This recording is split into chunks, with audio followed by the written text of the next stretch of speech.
Hello and welcome back to another episode of Ask the Pastor. This week's question comes to us from Rebecca Davis, and it is a two-part question. She asked first, what is your take on the Testament of Solomon, the one in which King Solomon receives a ring that gives him the ability to talk to demons?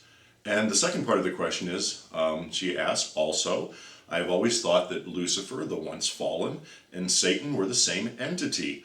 But then I read an interpretation that said that they are not the same. What is your view? Well, let's take these questions in turn.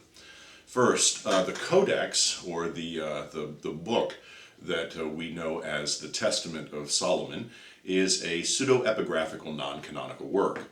Those are fancy scholarly terms to indicate that the book is falsely attributed to King Solomon, and it is non-canonical, meaning that it is not a part of the Bible, and it is not seen as authoritative by either the synagogue or the church. King Solomon was the son of King David, Israel's greatest king. He was the third king in succession in Israel, and he was known for his wisdom. So over the decades, the centuries, and the millennia, an oral tradition arose that ascribed magical powers to King Solomon, that he had the knowledge of raising and binding demons, which were considered to be either malevolent or benign, to act out his purposes. And that's what's reflected in this work. The work is actually in the Paris Library, I believe, and if you look in the description below, you'll find a link to a translation of that work. It's an interesting work, and while it reflects ancient understandings of, say, the spiritual world being full of daimon in Greek, which simply means kind of like a spiritual entity. It's a neutral term. We generally think of it in the negative now, demons being malevolent.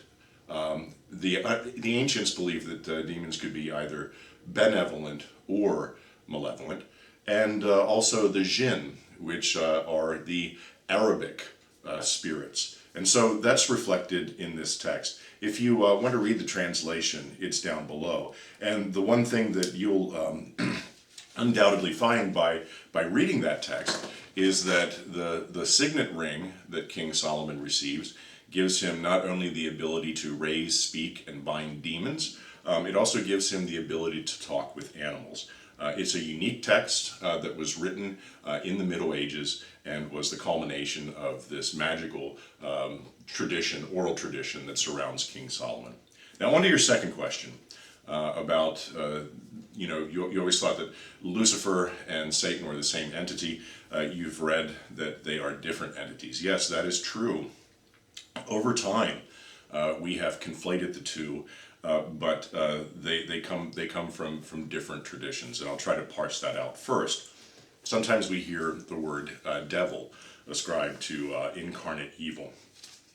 Devil is an English word that is rooted in the Greek word diabolos, and it means the accuser or the slanderer, and you'll see that in the New Testament.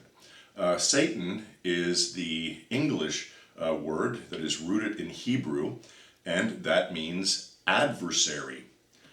Satan is only referenced 3 times in the Old Testament, and in 2 places, Job and Zechariah, Satan is presented as part of God's heavenly court.